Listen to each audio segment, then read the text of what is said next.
What's going on, guys? Rybombie Teacher in the house, and we're back with the GPL Pickems for week number 3. And by we, of course, I mean my co-host, Exo. How you doing, man?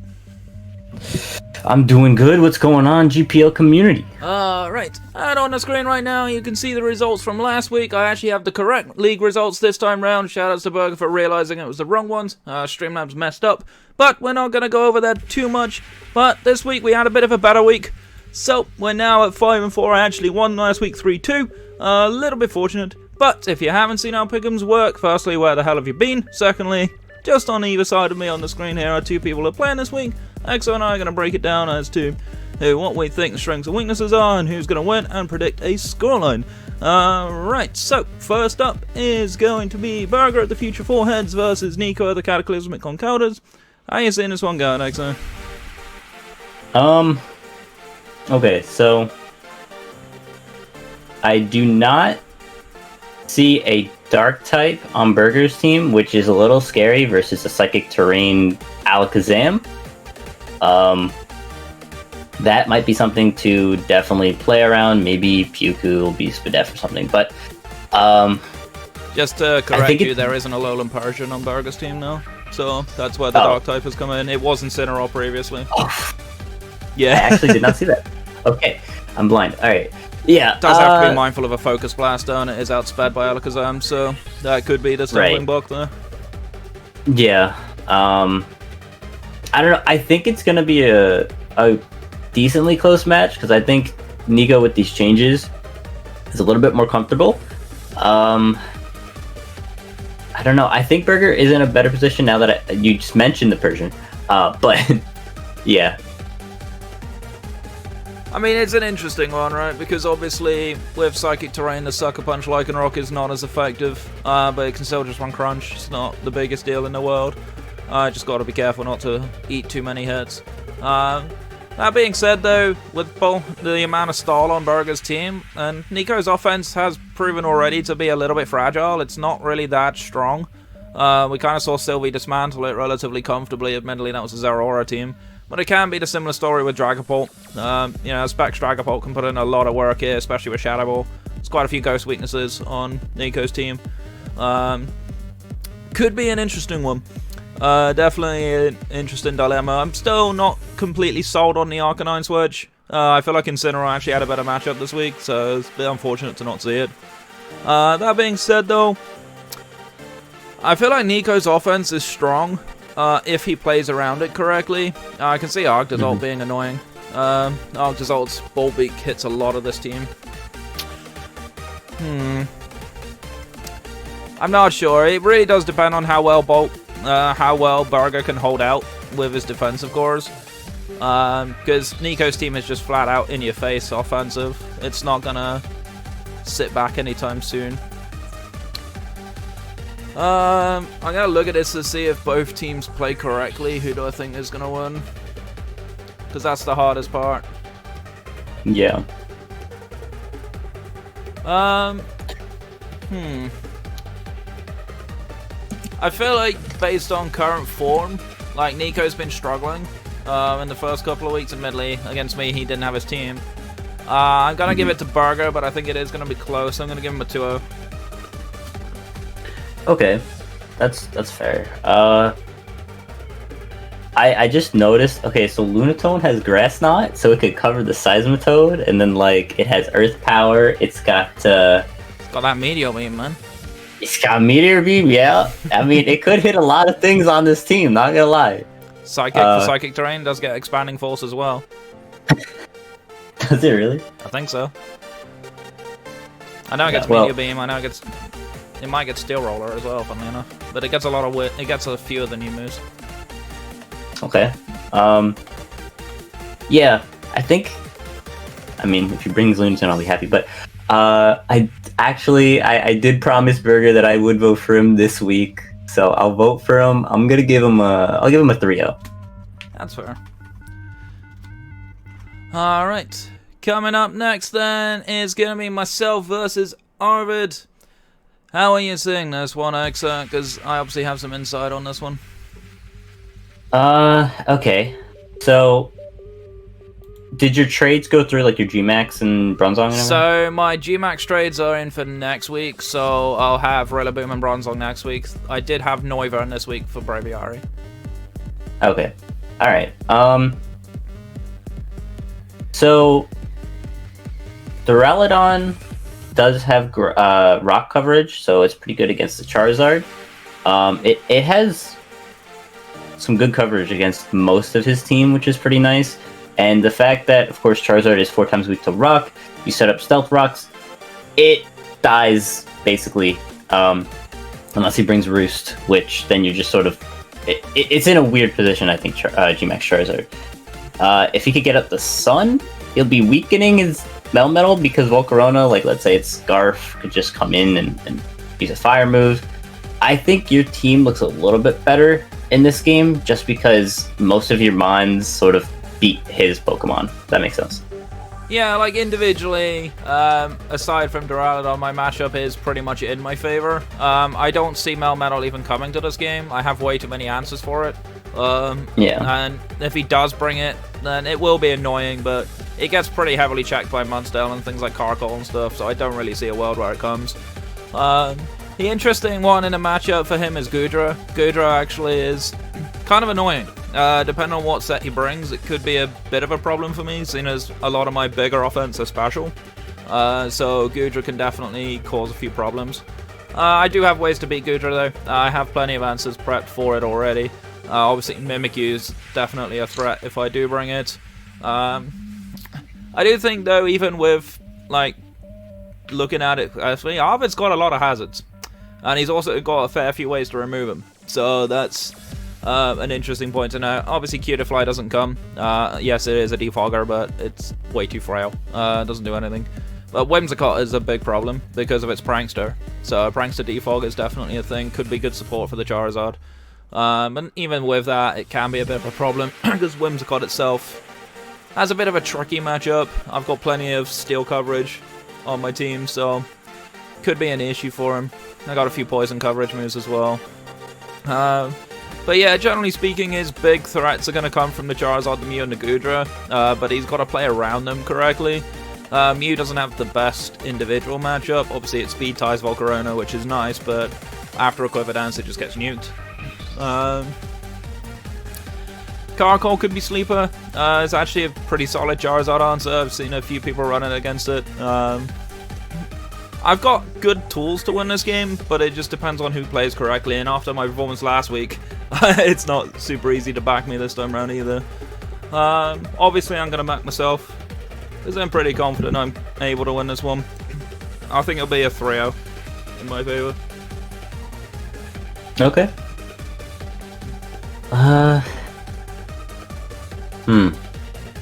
Just looking at it, and if the Charizard can come in and get a few Airstreams off, it may be scary just because it does have that coverage with Solar Beam hitting that Rotom. It has coverage for a lot of your Pokemon. The thing is though, what is it coming in on? So it's a little tough. It really depends on the 6 I bring, whether he can actually bring it in on anything. Yeah. It's like, it's not exactly easy for him to bring in on a Mudsdale as well, because as I showed last week, I'm not afraid of running a rock coverage move on it. Yeah. I ran Rock Tomb on it like last week. Yeah. I'm thinking maybe a Moongus, but then if it lives, it just spores, so I don't know. Okay, I think I'm going to back you, but I'm gonna back you 2-0. Yeah, I see that. Yeah, I think so. I see that. Alrighty then. Next up is going to be Sylvie versus the now returned Winter. Winter is now back. I hope everything is all well with Winter now. This one actually is kind of interesting. We see Incineroar on this team now, so now there's no Dark-type Void for Sylvie's team, which takes the pressure off Silvally, which is nice. We also see Meowstic Male, which I don't really see having too much value other than being a Psychic type. So that's kind of an interesting one. I think it gets screens, but I don't remember if this is the competitive or the Prankster one. I always forget which one is which. But yeah, I think this is a game that's pretty much Zeraora food. Like, I look at this team and I just see, like, the Rain Core just gets obliterated by Zeraora. Yeah, alright, Blastoise can spin, but it's still, well, only just outspeed and never kill. I can definitely see a lot of weaponry that Sylvie's got here. Looking at Winter's team, obviously I like the Hawlucha. If that can get the Unburden boost off, it can be a real menace. It does get somewhat okay coverage. I don't remember if it gets a poison move for Sylveon. I can never remember that one. No, I think so. But yeah, I mean, it would make sense if it had Poison Jab or something, but I'm not sure on that. But yeah, that's definitely some things. I do think Hawlucha is the big one. Trick Room might be a viable option, given the fact there are quite a few slower mons on Winter's team. Just depends on how well we can see Trick Room be abused. I mean, Vileplume could also be annoying if the Zeraora is not running Blaze Kick and just Strength Sap and live all day. Sizzle's always a nice little pivot option. I mean, it's not so far in Sylvie's favor, but the matchup does look pretty strong in Sylvie's hands. Yeah. Yeah, I think... I think Sylvie does have a better matchup, but I do see a few things that if Sylvie doesn't bring, Winter can easily sort of stall out. Like you said, the Zeraora if doesn't bring Blaze Kick, and of course under Rain, Blaze Kick won't be doing much, so if she brings Rain as well, it's going to be a little tough to break that Vileplume, because I doubt Glalie is coming. Maybe Meowstic can come, because that is a Prankster one, so like maybe Prankster Psychic Terrain looks interesting. I don't know. But how much is Psychic Terrain really going to have that much value though? I don't know, for I mean, for Pincurchin. Sizzle's Bullet Punch, I guess, makes the most sense. Yeah. Yeah. And to stop, the Hawlucha Electric Terrain combo could be interesting. I don't know. Yeah, it could definitely be an interesting one to look at. I feel like I do want to back Sylvie. I think Sylvie's just got enough in this matchup. I'll give him a 4 though. I think he'll be able to execute better than Winter can. Okay. I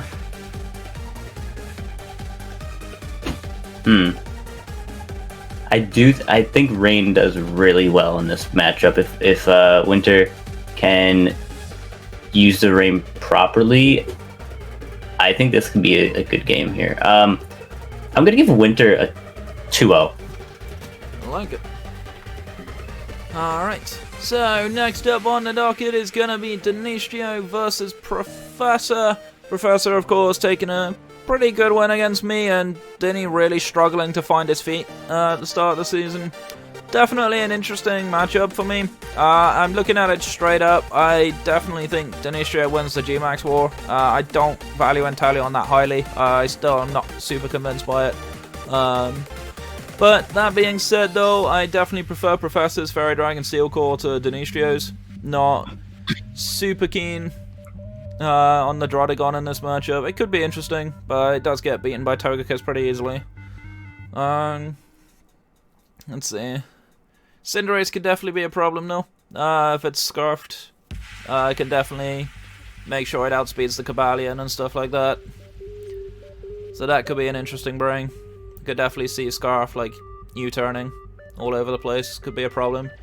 Cinccino actually looks pretty interesting. It's a pretty interestingly timed pickup. Obviously, as it's faster than, I think, everything except Inteleon. I might be wrong on that. Weavile's faster anyway. Could never remember Cinccino's speed tier, but it is pretty quick. That could definitely be fun. Banded Skill Link set could be kind of on the cards here. Could definitely hit a lot of things. Does get Rock Blast, of course, for things like the Togekiss. And the Ninetales if he tries to bring the Sun Core. Which I think Professor should bring the Sun Core against the Corviknight Rillaboom, personally.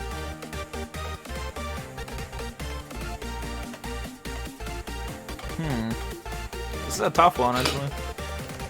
Yeah, I think, the Sun definitely should come. The Cinccino sort of gets walled by the Cobalion.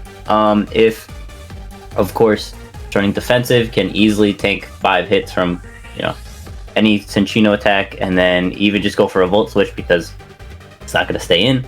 so he'll be getting switch momentum if he did that. So that's a little something to watch out for. Maybe just like U-turn on Cinccino on the Cobalion switch or something. That might be cool. But I think Professor's son just sort of destroys the Dishra's team. Like, looking at it, Venusaur runs through most of these Pokemon. Yeah, gets Weather Ball for the Corviknight, of course. Gets Earth Power for the Gengar. Sludge Bomb hits Slurpuff, of course. Doesn't really get much for Zoroark, but Zoroark doesn't really want to eat a Weather Ball and Sun. Yeah, the Sun Core is very potent. Venusaur is the big threat in this matchup. It'll be how well Dinichio handles it. Because I do expect Professor to make the adaptation to bring Weather Ball, as he saw against me last week that he got stalled out by an Amoonguss because he didn't have it. I would expect to see that adaptation, as Professor has been learning very fast. So that will be something I expect to see. If Venusaur does get in, it will be the biggest win con. But it's how well can Dini play around it. I don't think Dini has a good Venusaur answer personally. Aside from Cinderace, but Cinderace can't switch in. You know what? I'm gonna back Professor. I think Professor's got a lot of adaptation to work with. He's definitely a very quick learner. I'm gonna say Professor wins this pretty comfortably. I'm gonna give him a 4-0. Wow. Okay.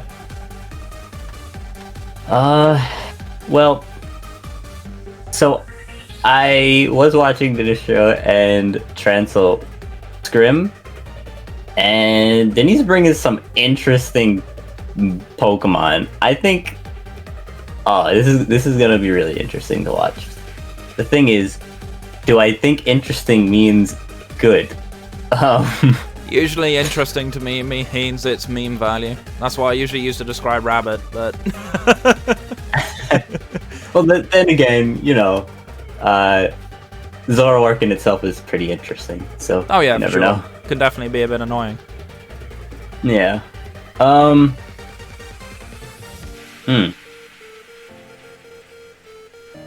So, I'm gonna back... Oh, man, this is really hard. I'm gonna back the Nishio, but I'm gonna give him a 1-0. I think he's gonna barely win. Alright. That's 3 points for me. I appreciate you. Nah, I'm joking.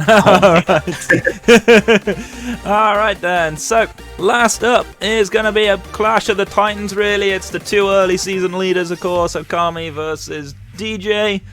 Oh, man. I'm looking forward to watching this match, even just from a natural standpoint. Because I do think this match has got interest from both sides.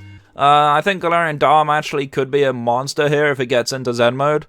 I think that alone can win Okami the game, but then I see things like the Sun on DJ's team, and I kind of fear for Okami's life. I think he wins I think the Venusaur is better than Grimmsnarl in this instance, especially in Sun. I definitely liked DJ's Crook from last week. I think Crook actually has a lot of viability in this match as well. I kind of feel like some of DJ's mons just can run through Okami's team, unless Okami's got some creative adaptation. And that kind of is what scares me about this matchup.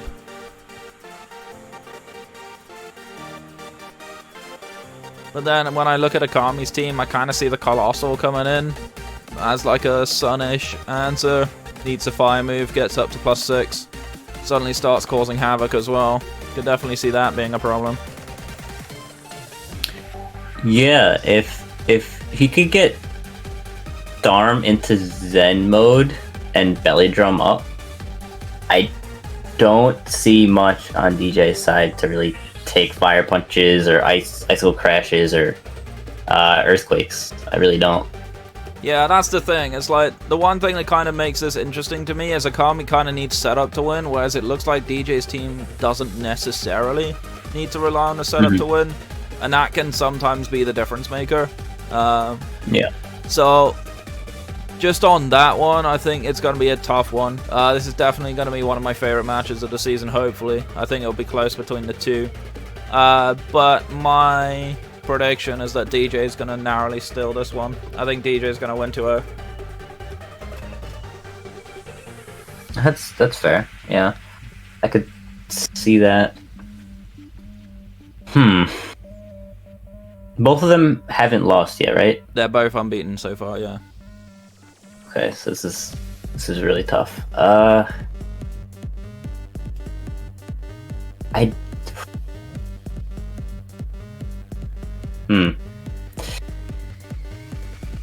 I want to guess Gecko Kami is going to win, and I'm gonna say 2-0, just because I believe. All right, I believe. Yeah, it's going to be all about timing on Akami's end if he can actually win this one. But either way, guys, that is going to conclude our Pickems scores. Let us know what you're predicting in the league predictions in the Discord. Definitely be interesting to watch, especially this match. This one's going to be a pretty hype one. But either way, guys, thank you so much for watching. My name is Raimomi Teacher. That's Exo. Yep. Alright, stay safe, stay awesome, and we'll catch you guys in the next one. Take care.